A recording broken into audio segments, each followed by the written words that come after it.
Hey guys, Naz here. Today I'm going to be making a tutorial on how to make gussets for your plush, how to determine the shape of the gussets for your plush. Now we'll start off with, what is a gusset? A gusset is a strip of fabric that is put between two side pieces to give it width. So you can see here, this is just a little head that I've made, a test head, and I've got a side piece, which are essentially just profile traces of the character I was making. And then I have a gusset that runs all the way from the bottom of the head all the way up around to the back, pretty much separating those two pieces and giving them the width that I was after. So what you need for making your gussets is your profile piece. So this is just a general sort of bean body shape, which I use quite often. It's really simple to make. So it's just a profile trace of your character. Their body, for example, is what I'm making here. I'll usually make the neck a little bit longer just in case I need to roll it down a little bit. It's better to have a longer neck than a shorter neck because you can always make it shorter rather than having to make it longer later on. So anyway, I've drawn this up digitally and printed it out, cut it out, and we'll just mark our direction of nap, which is just going to go straight down. And now what we're going to do is we're going to mark off the key points on this profile piece. So I'm going to put some little dashes at what I think are the key points that on this profile piece. So the very start of the neck, the pudge of the belly, the bottom of its bum sort of thing, and the back of its bum going back up to the top of its neck. This bit's going to be open here, but you could always extend, you can always join this wherever you want to, but this will just be going around and back up. So I'm going to number these points that we've put down: 1, 2, 3, 4, 5. And you can do as many points or as little points as you want. I would definitely do your start point, your end point, and just your major points. So usually the most extreme points. So the neck is going to be the thinnest, the tummy is going to be the fattest if you want to have a bulging tummy sort of thing. So now that we've marked these points, we're going to get an A4 piece of paper, and usually 2 lengths of A4 is enough to do a small gusset like this one, but you can always add on later. So I've just put that in half, ruled that in half, and we're going to cut it.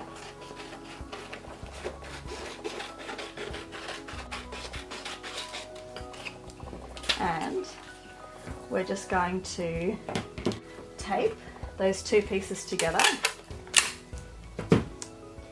So we just have a very long, sort of kind of slender piece that is going to be long enough to draw our gusset onto.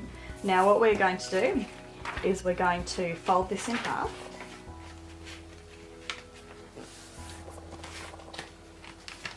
Doesn't have to be perfect because your gusset's not going to be this wide anyway. I'm doing a really crap job of folding it, but anyway. So now we have the base for our gusset to be drawn on with a centre line. So you're going to take your ruler and you're just going to draw, use pen to draw in that centre line. Okay, so now we have a nice long straight line, and what we're going to do is we're going to decide which point on the profile piece we're going to start on. So that's going to be number 1 because we want to start at the top of the neck and then loop all the way around and finish at the other side of the neck. So I'm going to mark a number 1 at the top, and I'm going to put a little arrow pointing down because I know that I want the nap of my fabric going down as it goes down that belly here. So now what you're going to do is you're going to take a loose measuring tape, or if you don't have one, you can just use a piece of thread, like a thick sort of yarn or thread. This one I just use for some decorative stitches, but anyway, it's usually easier to just use one of these bendy dressmaking measures. And what we're going to do is, starting from number 1, we're going to go down to number 2, and we're going to measure on that bend. So you couldn't just use a normal ruler for this because obviously it doesn't take into account that curve. But if you use your dressmaking ruler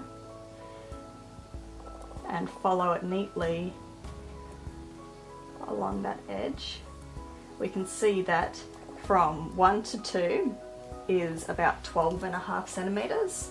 So then we take that same measurement and we mark that along our line, 12.5, and we write down number 2, that's point number 2.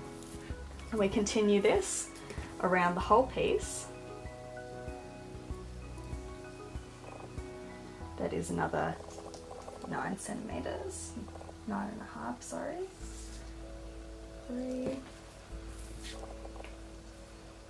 Again, following the curve.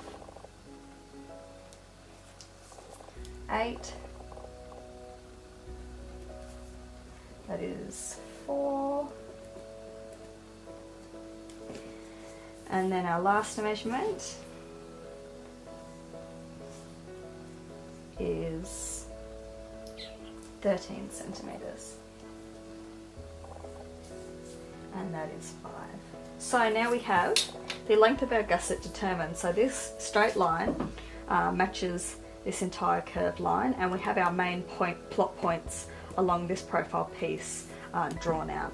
So now what we're going to do is you would usually have a reference picture of the plushie, the character you're making, to see just how bulgy their tummy is and what's skinny and what's not skinny, and you would just sort of eyeball how wide you want that gusset to be, because you can also have two pieces next to each other and sort of see how wide you want them to be. You need to take into account that your minky, with its nap going straight down, is going to stretch horizontally, so try and be a little bit cautious and make your markings a little bit narrower than you think you will want them in the end. So I'm just going to make a generic bean shape here. So at point 1 at the neck, you want it to be quite thin, and I just mark to the side, and this is going to be our sort of half measurement. So if we want our neck to be this wide, I'm just going to mark half that amount here, because we're going to flip this over and cut it out that way along this line. So at point 2, we want the belly to be a bit wider, so we're going to mark next to point 2. Point 3, we probably want about the same. Point 4, about the same. If you wanted the front to be wider than the back, you would do that. And then 5, we want to be narrow again. So what we're going to do is we're going to trim off where our length ends, and then we're going to fold on our center line and have the side with the marks on it facing you so you can see them. And I'm just going to get a ruler and I'm going to join those marks.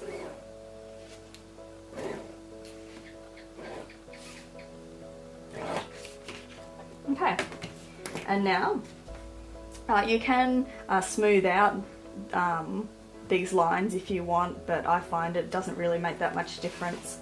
I just use a ruler, makes things neater. And you're just going to cut along this line, leaving the fold on your left hand side.